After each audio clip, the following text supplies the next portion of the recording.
मुझे मस्जिदों की खबर नहीं, मुझे मंदिरों का पता नहीं। मेरी आजिज़ी को कबूल कर, मुझे और दर्द मलाल दे। किसी दर्दमंद के काम आ, किसी डूबते को उछाल दे। अस्सलाम वालेकुम वरहमतुल्लाहि वबरकातुहू। खुसूसी पेशकश लेकर आपका मेज़बान अली आदिल हाजिर है। आप देख रहे हैं राहे सुकून चैनल।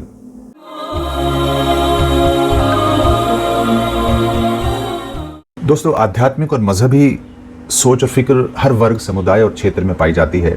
बस उनको संजोने और उस पर अमल करने की ज़रूरत है। हमारे एक दोस्त जयपुर से हैं, अनिल यादव साहब। वो अक्सर समाजी और सियासी बराबरी और मानवता पर और सोशल रिफॉर्म पर अपने विचार रखते रहते हैं। उनके लेख बहुत सबक आमोज और ज्ञानवाहक होते हैं। आज उनकी एक लेख आपके पसंदीदा प्रोग्राम रूह की ग़िज़ा में हम शामिल करने जा रहे हैं। बहुत इंटरेस्टिंग है और बहुत मालूमाती है। हमारे नाजरीन और सामाईन इसको बहुत तवज्जो के साथ देखें और सुनें, शायद हम अपनी इस्लाह कर सकें। अनिल यादव जी अपने लेख में लिखते हैं कि अमन सुकून और मोहब्बत दुनिया की हर मखलूक की अबदी और सच्ची फितरत है। हिंसा और युद्ध केवल अपराध है और अपवाद है और कलंक है। वो आगे लिखते हैं कि गीता में योगेश्वर श्री कृष्ण का स्पष्ट संदेश है कि जब शांति, अमन और प्रसार के सारे रास्ते बंद हो जाएं, उसी स्थिति में धर्म यानी सनातन सिद्धांतों या न्याय और हक की रक्षा के लिए अंतिम विकल्प के रूप में युद्ध, जंग या जिहाद की इजाज़त है। और जिहाद तो होता ही जुल्म के खिलाफ है, नाइंसाफ़ी के खिलाफ है। जो लोग बुद्ध की बात करते हैं और योजनाएं युद्ध की बनाते हैं और समाज में खौफ, नफरत, फ़िरका परस्ती और हिंसा के बीज बोते हैं, समाज को बुद्धू बनाने वाले ऐसे लोग सनातन या इस्लाम के नाम पर कलंक हैं, धोखा हैं। ऐसे लोगों का बायकॉट और उनकी नीतियों का खंडन और उनसे मुकाबला असल सनातनी और मुजाहिद की पहचान है। हमें गुस्सा आता है उन सत्ताधारियों एवं सत्ता के पुजारियों पर जो सिर्फ राजनीतिक लूट और सत्ता की भूख को मिटाने के लिए समाज में बदअमनी, नफरत और हिंसा को फैलाते हैं। तरस आता है राजनेताओं और पाखंडी बाबाओं के शैतानी चक्र में फंसे उन मंद बुद्धि अंध भक्तों पर जो शांति व प्रेम रूपी अमृत को जहर समझकर छोड़ देते हैं और हिंसा और नफरत रूपी जहर को अमृत समझकर पी रहे होते हैं या पिला रहे होते हैं। जंगल के खतरनाक जानवर भी कभी कभी हमें प्रेम का संदेश देते हैं और अक्सर हम इस तरह की वीडियोस देखते रहते हैं। हम दो बेजुबान जानवरों के वीडियो लगातार आपके स्क्रीन पर चला रहे हैं। आप इसको देख रहे होंगे। क्या आप और हम इनसे कोई सबक सीख रहे हैं? ये वीडियो उन्हीं के लिए है जो रब की मखलूक से प्यार नहीं करते, जो दूसरों का दर्द और तकलीफ महसूस नहीं करते, दूसरों के गम को महसूस नहीं करते। उनको मौलवियों, मुल्लाओं, आलिमों, साधुओं और संतों के बयानात या उनके प्रवचन तो कुछ सिखा ना सके। हो सकता है कि इन वीडियोस के ज़रिए से ही हम कुछ सीख सकें।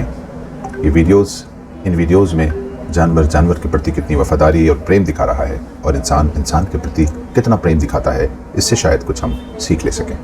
ऐसे लोग सनातनी या धार्मिक तो छोड़ो, क्या इंसान कहलाने के लायक भी हैं जो नफरत, द्वेष, सामाजिक बंटवारा, हिंसा और खौफ का माहौल समाज में पैदा करते हैं? लेकिन अफसोस, कमोबेश ऐसे ही शैतानों को आप अपना कायद, लीडर और आइडियल भी बना लेते हैं और अक्सर ऐसे ही राक्षस और शैतानों को आप अपने वोट की अमानत देकर उनके हर कुकर्म और जुर्म की जमानत देते हैं। ज़रा सोचो, अनजाने में आपके ज़रिए किया गया ये काम आपको कहाँ ले जा रहा है? इंसान फितरी तौर पर सलामती, अमन और सनातन या सत्य के साथ पैदा होता है और जब वो समझदार होता है या बालिग होता है, उस पर धर्म, जाति और पंथ का टैग लगा दिया जाता है और उसके असल मजहब से उसको हटा दिया जाता है, सत्य से हटा दिया जाता है।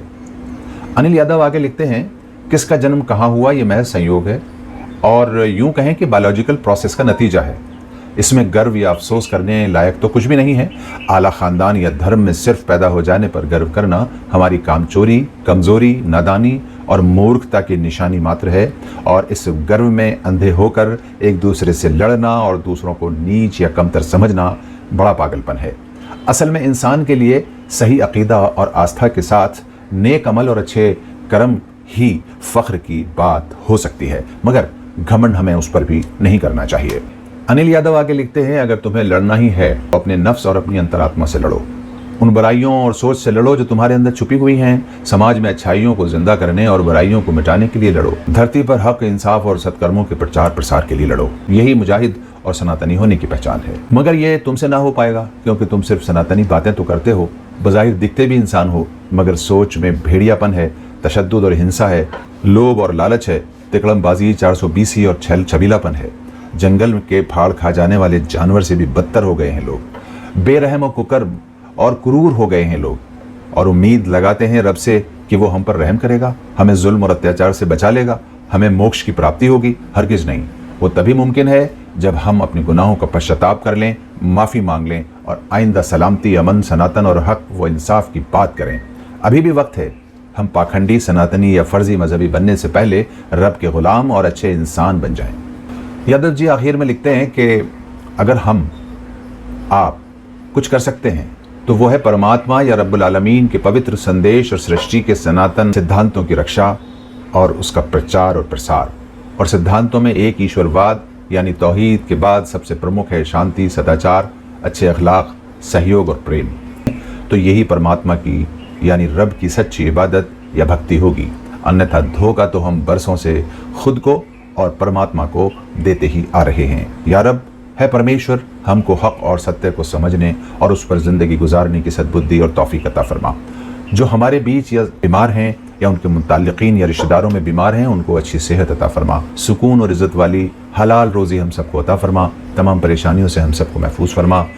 हमें हर किस्म के कुफ्र से, शिरक से, बिदअत से महफूज फरमा। रब से दुआ है कि वो हमको हमारे तमाम मुताल्लिकीन को सद्बुद्धि दे और हक बात कहने, सुनने, लिखने, बोलने की ताकत, हिकमत और बसीरत अता फरमाए। दोस्तों, आज के प्रोग्राम के मुआविन हैं social reformer, best reporter news के संपादक और जन संप्रभुता संघ के अध्यक्ष अनिल यादव जयपुरी। आपका मेज़बान अली आदिल खान इजाज़त चाहता है। कल नए उन्वान के साथ आपकी खिदमत में फिर हाजिर होगा। तब तक आप अपना बेहद ख्याल रखिए। वमा तौफीक़ी इल्ला बिल्लाह, अल्लाह निगहबान। कल नए उन्वान के साथ आपकी खिदमत में फिर हाजिर होऊंगा। तब तक आप अपने ईमान अमाल का, सेहत, तंदुरुस्ती, वालिदैन, सराउंडिंग और अपने मातहतों का बेहद ख्याल रखिए। वमा तौफीक़ी इल्ला बिल्लाह, मस्ती की मस्तियाँ किसी बदनसीब पे डाल दे, किसी दर्दमंद के काम आ, किसी डूबते को छाल दे।